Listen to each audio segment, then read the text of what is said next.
So welcome, Francisco, to the Angry Company podcast. Thank you for doing this, by the way.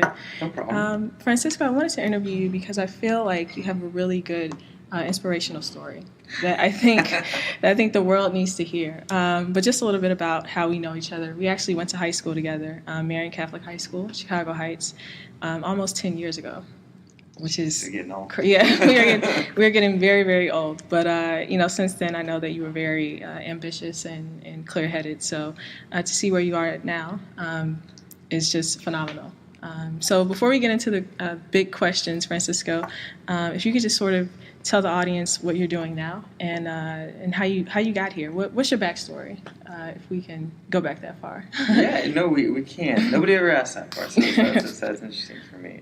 So currently, I'm a data scientist at the Commonwealth Bank of Australia, where we're trying to essentially develop credit lending in emerging markets. So places like sub-Saharan South Africa, Indonesia, China, parts of India, and so on. So it's pretty interesting in that, data science is obsessed with data and analytics and empiricism. It isn't so clear-cut in those regions because that doesn't exist. Right. So our team, which is brand new, I was the first to join, mission is to make that happen. Okay. And so there have been a lot of challenges with that the last year. But, with great challenges come great rewards, right? And so that's been the really fun part is, seeing things come to fruition. And we're making things happen. We'll be launching a full blank this coming January. So it's pretty exciting. And being on the strategy side and thinking about product development as well as, analytics is interesting. So, that's what I do professionally. I'm also a part-time student at Columbia doing my second master's in data science, which is essentially a statistics and computer science. Most of my coursework has been in computer science because, my first master's in economics and statistics, so it'd be redundant. So, so I'm a bit of a nerd in that sense. It's okay. We met 10 years ago back in high school, and high school was a strange time for me for many, many reasons. When I'm sure you remember, I got kicked out my senior year. I was a kind of a rough kid around the edges, at least. I think I came from the south side of Chicago, and not the greatest area. We used to we grew up in the city, and then or in like the southeast side, practically Gary, if you know where that is. And my parents aren't very well educated, but God bless them, they did the best they could for us. And I grew up in a rougher neighborhood, and I think that caused a lot of psychological consequences. Okay. Right? So I think growing up, I felt very isolated. I felt like I didn't belong, and it made for not the most stable child at the time. And so I think I was always lashing out against authority, against myself, against my parents. And then, after getting kicked out of grade school and almost kicked out of high school, I got my act together when I got arrested in high school. Okay. And, I remember it essentially threw me in a psychiatric ward. Oh, wow. It got so bad. And I met a young woman there that was addicted to heroin. Oh, wow. And, I think I was a good kid. At heart, I was a good kid, but I was just very misguided. I'd been through so much junk that I couldn't see past it, right? Yeah. And I remember speaking with her for about an hour. We had a pretty long conversation. And at one point, she tells me, "Thank you. Because of you, I'm not going to do drugs again." And I'll never forget that. And then maybe she did, maybe she didn't. I don't know. I never followed up with her. But that very fact that I could actually impact someone, that I could in some way do good to someone, really changed me. Wow. I was doing terrible in school. I was stoned all the time, so I was drunk. And then after that happened, I stopped. Wow. Just everything. Just like that. Yeah. And then so I started, I was working my way through high school as well, kind of helping out my family. because my mother lost her job, unfortunately, when I was 16, and so I kind of helped chip in, and I just changed. I just changed so much. I started working a ton at school, as well as work regular. I worked about 35 hours a week, sometimes more, just at Jewel Law School, pushing cards. And then, started studying really hard in school. I did a lot better. And then it came the summer, and I realized that, I was fortunate enough to get accepted to college. That was, not the best college in the world, but it was one that accepted me. So God bless for that. And, I just realized that maybe I could do something. Maybe I didn't have to be a piece of shit. And people that don't go to college and that don't make a lot of money or anything, they're not bad people. Right. But for some reason, in my head at that time, I thought, hey, look, if I do those things, that'll be good. Okay. Maybe that's how I can prove worth. And so that's what I pursued. And then I graduated college while working full-time a semester early, and then I went to graduate school where I finished graduate school a year early. I didn't sleep through any of that 4.5 years. Of course. And I was broke, and there were some hard times. There were some really hard times when, things would go bad, and I was the only one that I could only rely on myself financially, and that was scary. But I managed to get through it. And then, luck would have it when I got my first job offer after applying for 110 jobs. Whoa. Doing something to the likes of 40 phone screens, 10 in-person interviews. Yeah. I got 2 job offers. Wow. One in Chicago, one in New York. And I'd never been to New York. Oh, really? Yeah, I'd never been to New York before my job interview. But, I remember I walked out onto Madison Square Garden, and I already had an offer from that company in Chicago. And I sit in the park, and I see the Empire State Building, and I say, wow, I'm going to end up in New York. Yeah. And I did. I took the job. Economically, they were about the same. And there wasn't a ton of money at my first job, but it was reasonably good. I was starting out, right? And, then I got lucky. I got pulled into a company, into AIG, and I worked with their team of data scientists, which was a much more elite team than I think I was qualified for, but for some reason they accepted me. Yeah. And that very decision really, really made my career take off quite a bit. I get reached out to a ton by different firms. Yeah. Who knows how long that'll last? But for now, it'll be nice. And I'll never forget it. It was one guy in particular who took interest in me, and he kind of really set the groundwork for my career. This gentleman Hafton, he's absolutely wonderful. He's chief data scientist at another company somewhere else, and he just took interest in me. If not for him, things could be very different. He wrote me a letter of recommendation for Columbia. He, kind of nurtured me and helped me become much better at what I do now and how I present. And just gave me so much guidance. And then I moved here to Commonwealth Bank, where I actually had the option to work again for Hafton at the company. And I turned him down so I could work here because I really cared about the mission we have here at Commonwealth Bank. Right. And it's been a crazy, crazy journey. It's been crazy, 26 years, I guess. Yeah. It's weird thinking about, where I was even, 6 years ago? Wow. 6 years ago, I was delivering a pizza to somebody at 5 o'clock in the morning on a Friday. Wow. And, sometimes it is really, really surreal. Yeah. And sometimes it's scary in a way because you just think that you don't deserve it, and you think it's oh shit, they could fire me any time, and maybe they will. Right? But but it's been a cool experience, right? So I'll always be thankful for that. And Francisco, it's one thing that I think you and I both have in common is that we really love New York City, and I think it's changed us dramatically. So what is what's the life lesson you've learned in New York City that you don't think you can learn anywhere else? Jesus.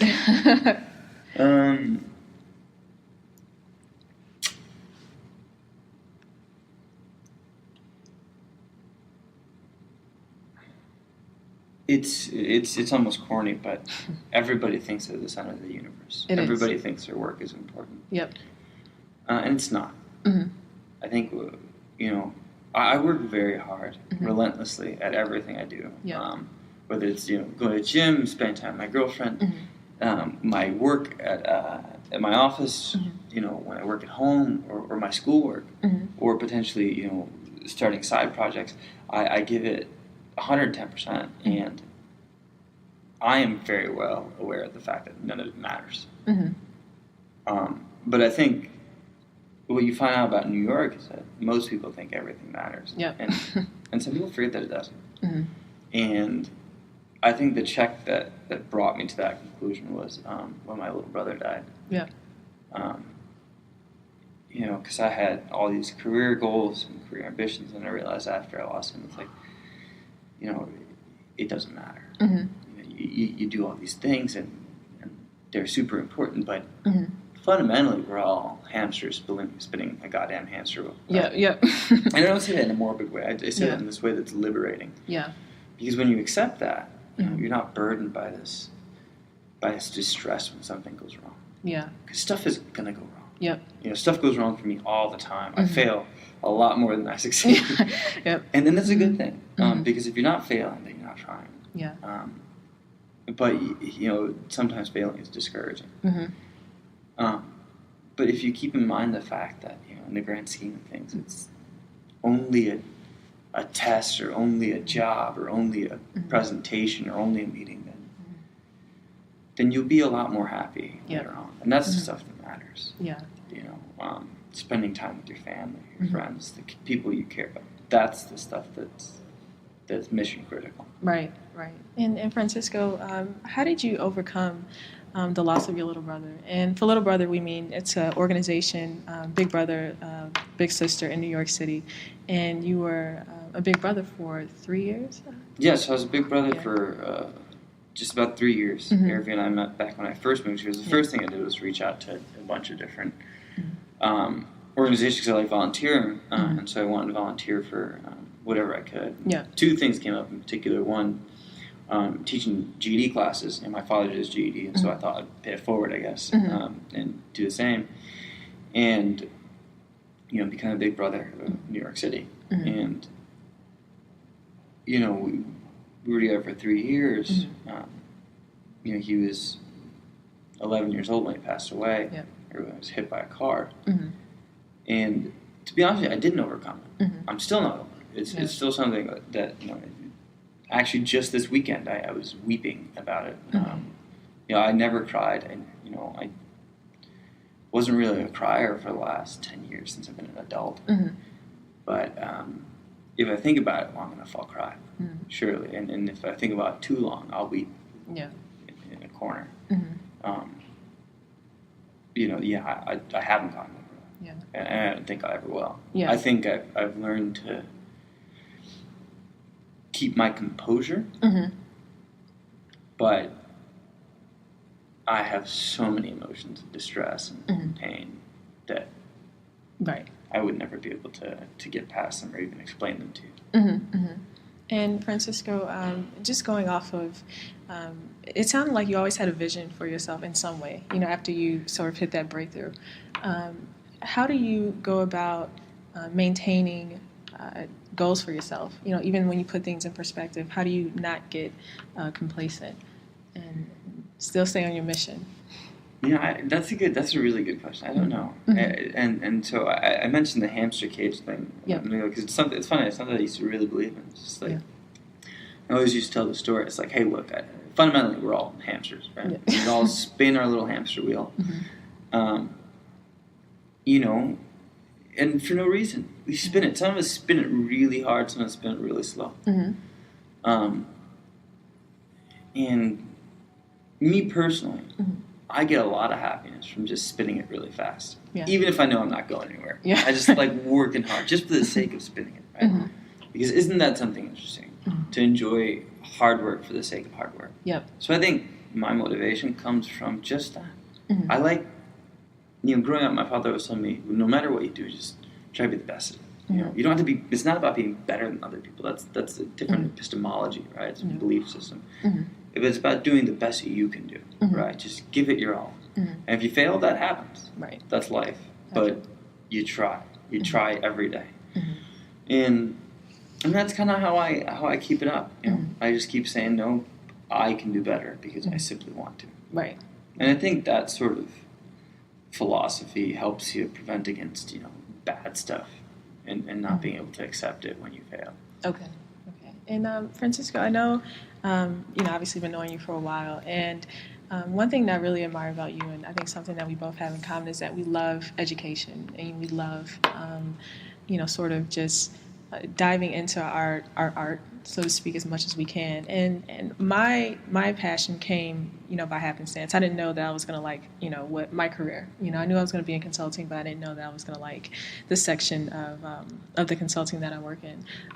But where did you always know that you wanted to be a data scientist or sort of work in the current field that you're in now? God, no. I did stumble into it. I started off in econ. My undergraduate was in economics. And then, I really liked harder classes. And so my senior year, or my last semester rather, I took a master's level econometrics course, which is like, heavy math stat. And I realized, like, oh, this is cool. Let me do more of this. And when I was in graduate school, I did nothing but doctoral courses in econometrics because I had the opportunity to. And so I was like, yeah, let me do this. And that was brutal. God, it was so hard. I didn't sleep for months. And I remember one night I woke up in a panic reciting X transpose X inverse X transpose Y, right? Just random math. Yeah. And, and then I got into the field because I was like, oh, look, I like statistics and quant stuff. Let me pick a job that's similar to that. And then worked out. And I kept doing that. And then, one of my old colleagues was actually a professor at Columbia at the time when I learned about the program. He said, hey, you should consider pursuing this. And so I did. And that was what motivated me to go to my second master's. And then, while I've been at Columbia, I've spent most of my time in taking coursework on artificial intelligence and machine learning, which is essentially econometrics but on steroids. And it's been really fun. I really like it. So,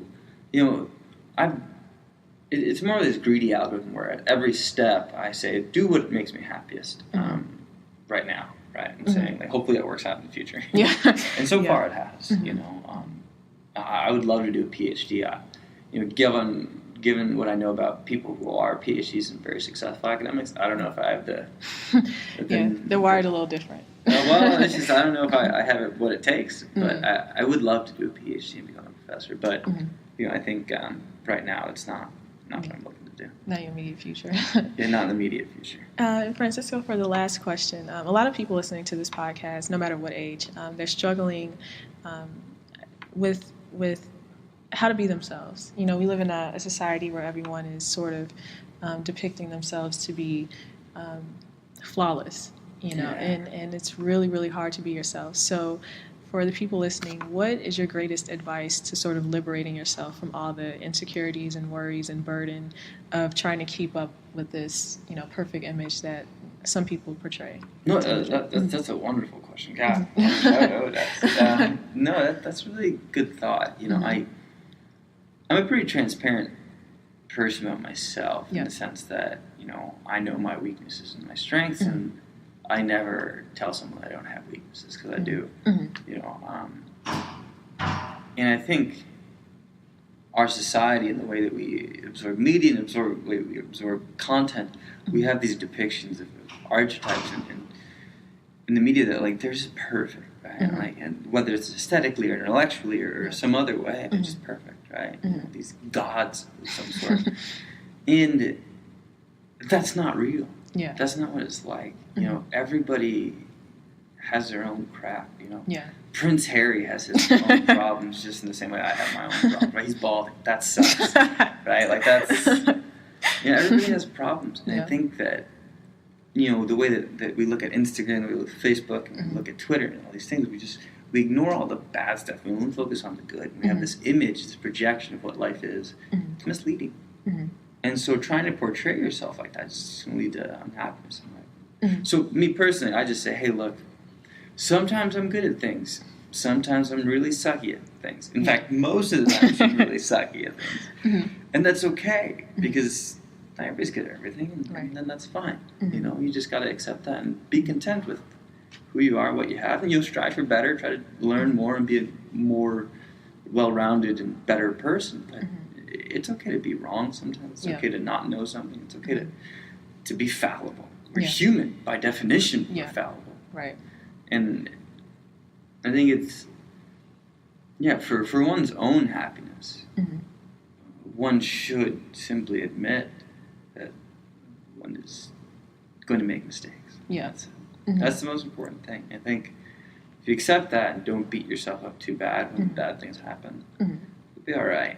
Yeah. I mean, push yourself, but not too much. Well, thanks so much, Francisco. If people want to contact you regarding data science, and where should they locate you? I have a website they can reach out. You Google my name, I'll be the first thing to come up, I promise. All right. Well, thank you so much, Francisco. Really appreciate it. And I know your story is going to inspire a lot of people. And, just me personally, I've seen your growth, and I've seen, the work that you're putting in. So just congratulations and keep it going. Thank you, Erin. Thank you. And likewise for you. You've done wonderful work here. Thanks a lot.